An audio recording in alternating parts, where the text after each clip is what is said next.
Hello guys, welcome back to my channel. Welcome to Finance Market. Welcome to another video. दोस्तों इस video के अंदर आप सब लोगों से मैं यस बैंक लिमिटेड के ऊपर बातचीत करने जा रहा हूं।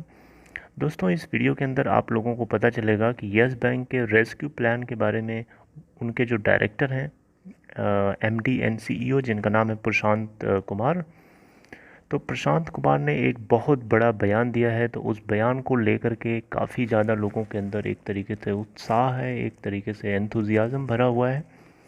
तो वो कौन सा ऐसा बड़ा बयान है, कौन सी ऐसी बातें हैं जिन्होंने उन्होंने जो डिस्कस करी बताई हैं मीडिया को, मैं आइए आपको बताता हूँ। सबसे पहले तो मैं आप लोगों से यहाँ पे इसके स्टेटस को आज के दिन का शेयर करना चाहूँगा। दोस्तों आज 31 जुलाई 2020 है और 1:22 का टाइम हो रहा है। अभी आपको मैं बताना चाहूँगा कि इसकी प्रीवियस क्लोजिंग प्राइस 11.95 थी और आज ये ओपन होता है 12 रुपये 5 पैसे 12.05 पे, एंड वहाँ से लो बनाता है 11.95 का और हाई बनाता है 12.00 का, सॉरी 12.10 का एनएसई के ऊपर। और 52 वीक लो है 5.65 का और 52 वीक हाई है 92.45 का। लोअर प्राइस बैंड लगा था 11.40 का, अपर प्राइस बैंड लगा था 12.50 का। टोटल मार्केट कैप अगर आप देखेंगे तो 30,065.89 करोड़ है। अब सीधे हम लोग आते हैं दोस्तों न्यूज़ की तरफ, क्योंकि न्यूज़ जो है थोड़ी सी काफ़ी बड़ी है, तो बड़ा डिटेल में यहाँ लिखा है सब कुछ। मैंने काफ़ी रिसर्च करी और मुझे पता चला।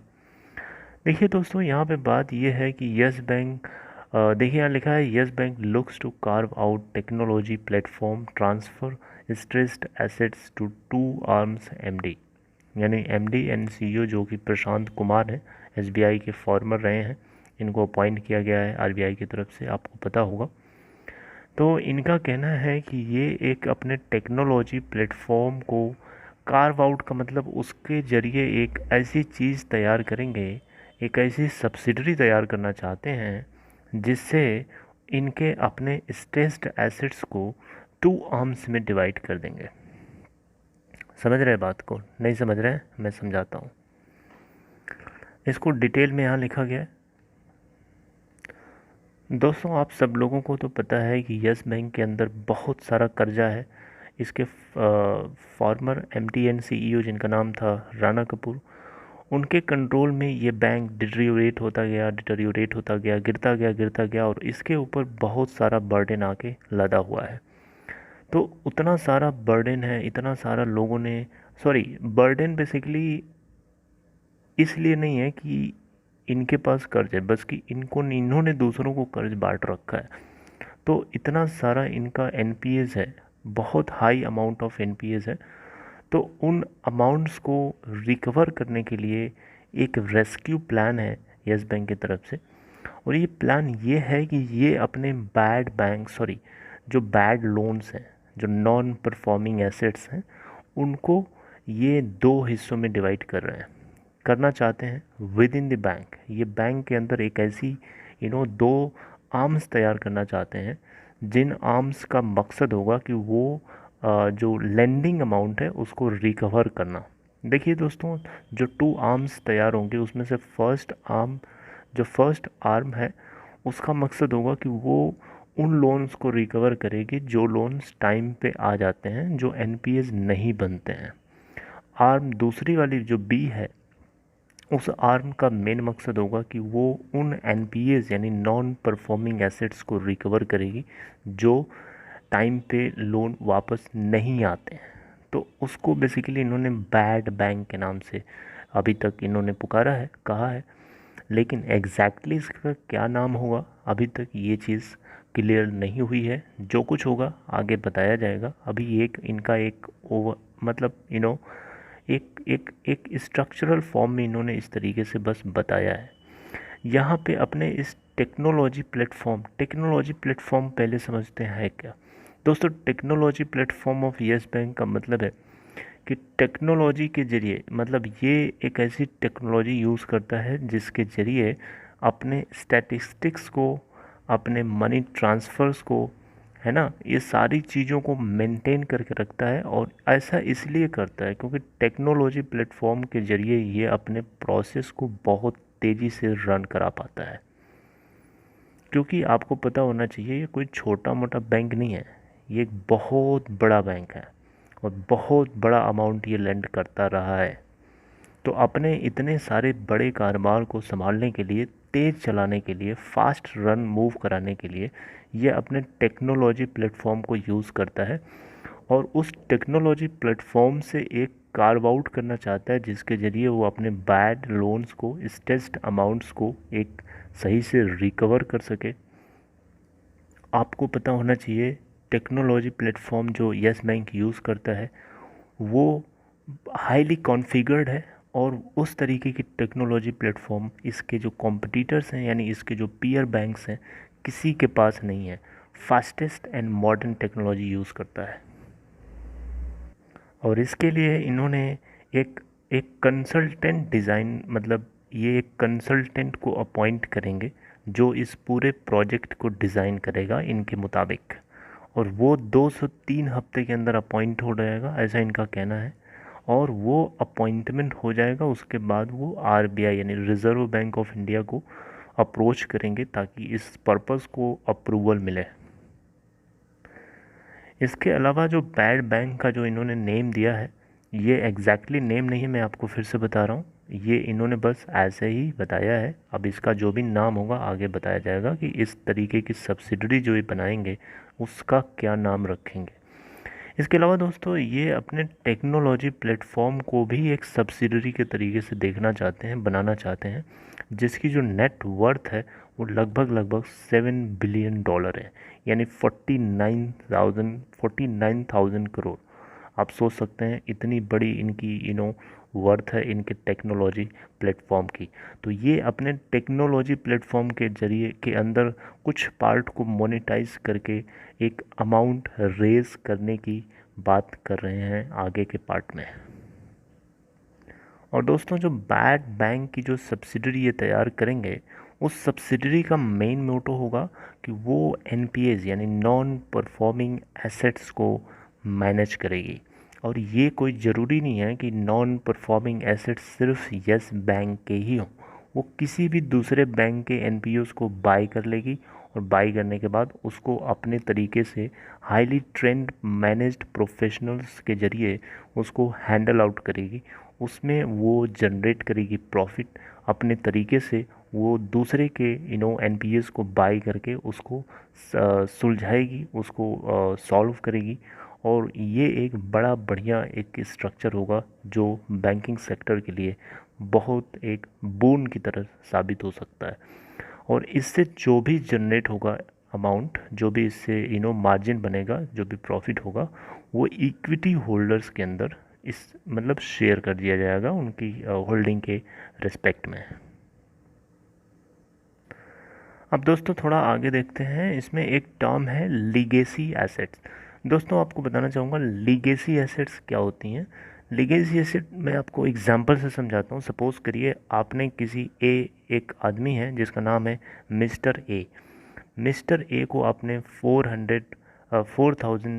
लाख रुपीज़ सपोज़ करिए आपने लोन दिया और आपने अपनी बुक में टाइम लिख लिया कि हाँ इतने से इतने डेट के बीच में ये लोन हमें वापस मिल जाएगा मिस्टर ए से। और मिस्टर ए ने उस टाइम बाउंड के अंदर आपको लोन नहीं चुकाते हैं तो जो भी अमाउंट है विद इंटरेस्ट उसको हम लोग लीगेसी एसेट बोलते हैं। यानी जो टाइम पे अमाउंट वापस ना किया गया हो that is legacy amount, legacy asset. ठीक है। तो जून क्वार्टर के एंड में इस बैंक के पास जो टोटल बैड लोन्स का डेटा था वो 32,702 करोड़ था, almost 17.3% of its advances book. और ये अपने लीगेसी एसेट्स को आइडेंटिफाई करने के बाद 75% का प्रोविज़न उसके अगेंस्ट कर चुके हैं, ऐसा एमडी का कहना है, यानी managing director Prashant Kumar. 3 third-party consultants conducted due diligence on loan portfolios worth 81,000 crores and estimated recovery of 55,000 crore, after which the bank set aside provisions worth 33,000 crore against them. तो यहाँ से आप देख सकते हैं कि 81,000 करोड़ के लोन पोर्टफोलियो में एस्टिमेटेड रिकवरी के चांसेस है 55,000 करोड़, जिसमें डिफरेंस जो भी आएगा 26,000 करोड़ के आसपास आएगा। वो 26,000 करोड़ का जो डिफरेंस है उसके अगेंस्ट में इन्होंने 33,000 करोड़ का प्रोविज़न करके रखा हुआ है। आगे इनका कहना है इस पैराग्राफ में अंदर कि अगर ये अपने पूरे बैड एसेट्स को और बैड एसेट्स को वापस मिल जाता है, इनको पा जाते हैं, और साथ साथ में जो इन्होंने प्रोविजंस कर रखे हैं इनको अगर मिला करके देखें तो ये बैंक जो है इंडिया के अच्छे बैंक्स में से एक हो जाएगा, ऐसा एमडी एंड सीईओ का कहना है। चिंता की बात ये है यस बैंक की जो स्ट्रेस्ड एसेट्स हैं, जो स्ट्रेस्ड एसेट पोर्टफोलियो है वो थोड़ा सा बड़ा रिस्की है और बड़ा मुश्किल है उसको रिकवर करना, बड़ा टफ है उसको रिकवर करना।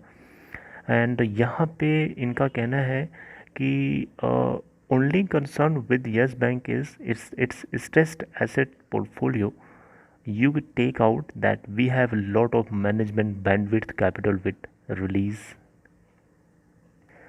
अब आपसे बात करना चाहूँगा टेक्नोलॉजी प्लेटफॉर्म की थोड़ी सी। तो टेक्नोलॉजी प्लेटफॉर्म को ये उसमें से थोड़ा सा स्टेक ये सेल आउट करना चाहते हैं ताकि ये अपने अमाउंट को रेज़ कर सकें और प्रोविज़न कर सकें अपने लॉसेस को और अपने एनपीएस को अच्छे से रिकवर करने के लिए, और उसके अगेंस्ट जो प्रोविजंस हो सकता है उसके लिए। आपको पता होना चाहिए, नहीं पता है तो मैं बता देता हूँ, जो यूपीआई ट्रांजैक्शंस होते हैं इंडिया के अंदर उसका 37% मार्केट शेयर सिर्फ़ और सिर्फ यस बैंक की तरफ से आता है। जी हाँ, एंड जिसकी जो टोटल वैल्यू होती है मोर देन 2.5 लाख करोड़। ये जून क्वार्टर का डेटा बता रहा हूँ मैं आपको, यानी जून क्वार्टर के अंदर 2.5 लाख करोड़ का यूपीआई ट्रांजैक्शंस हुए हैं यस बैंक के टेक्नोलॉजी प्लेटफॉर्म के जरिए। आपको बता दूं यहाँ पे आईएमपीएस के जरिए ये जो 27,000 करोड़ का ट्रांजैक्शन कर चुके हैं।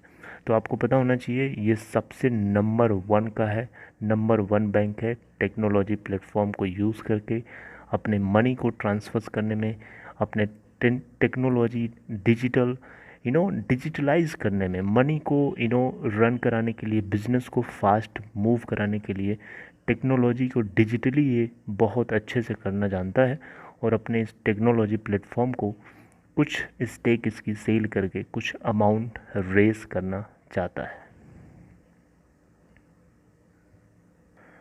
ओके गाइस, तो अभी जो जून क्वार्टर का इनको जो टोटल नेट प्रॉफिट हुआ था वो अब बात करें तो 45 करोड़ का हुआ था। आपको पता होगा, मैंने अपडेट किया था।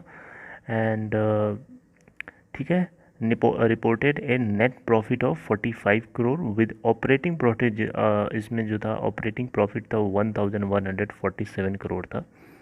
एंड ये यहाँ पे it also manage to stem the deposit outflow and grow the deposit base by 11% sequentially. The bank also returned 25,000 crore to RBI under the emergency credit line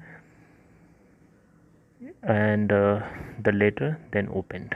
ठीक है, तो इस तरीके से ये अपडेट यहाँ फिनिश हो जाती है। तो दोस्तों, इस अपडेट से आपको क्या पता चला? इस अपडेट से यही पता चला हुआ कि यस बैंक के जो सीईओ और एमडी हैं वो यस बैंक को रेस्क्यू प्लान एक तैयार कर रहे हैं। एक रेस्क्यू प्लान के ज़रिए इसके एनपीएस को रिकवर करके इस बैंक को वापस अच्छे लेवल तक ले करके आया जाए। दोस्तों, एक टॉप क्लास का बैंक रहा है, लेकिन ये डिटोरिएट होते होते आज मरते डेथ के बैंक पे खड़ा था, डेथ के बिल्कुल किनारे था, लेकिन आरबीआई ने अपने रेस्क्यू प्लान के ज़रिए इसको ज़िंदा खड़ा किया। एसबीआई लीड करती हुई उसने एक कंसोर्टियम बनाया जिसके ज़रिए आज 30% के आसपास तक की स्टेक बची एसबीआई की। तो ये एक रेस्क्यू प्लान के ज़रिए ये ज़िंदा तो हो गया, लेकिन अब इसको अब इसको अच्छे से चलाने के लिए, बेस्ट तरीके से रन कराने के लिए MD and CEO Prashant Kumar की ये एक नया मूव है। I hope you are very helpful, आपको बहुत अच्छा लग रहा होगा, you are feeling good listening this news. अगर आप इसके अंदर पहले से बने हुए हैं तो आपको खुशी होगी। एंड अगर आप न्यू हैं तो आप इसके अंदर पोजीशन बना सकते हैं, क्योंकि अभी आपको काफ़ी लो पे मिल रहा है। आने वाले टाइम में जंप करके बहुत हाई पे चला जाएगा तो आप परेशान हो जाएंगे। लेकिन आपको एक चीज़ मैं बताना चाहूँगा, यहाँ पे यस बैंक के सामने जो चैलेंजेस हैं, जो चुनौतियाँ हैं, वो इतनी आसान भी नहीं है, इतना आसान नहीं है। इन्होंने 15,000 करोड़, लगभग 14,000 करोड़ के आसपास इन्होंने जो एफ के ज़रिए जो इशू प्रोविज़न किया है, दैट इज़ ओके। वो एक अच्छी चीज़ है कि ये इनको सपोर्ट करेगा, लेकिन इसके अलावा भी बहुत चैलेंजेस हैं इनके सामने। बहुत सारे ऐसे एनपीएस हैं जिसको रिकवर करना बड़ा मुश्किल है। अभी मॉरेटोरियम का टाइम चल रहा है, मॉरेटोरियम के हटने के बाद कितने एनपीएस, कितने लोग हैं जो अपने एनपीएस को मतलब अपने लोन को वापस कर पाएंगे, कितने लोग नहीं कर पाएंगे, दैट इज़ वेरी डिफ़िकल्ट।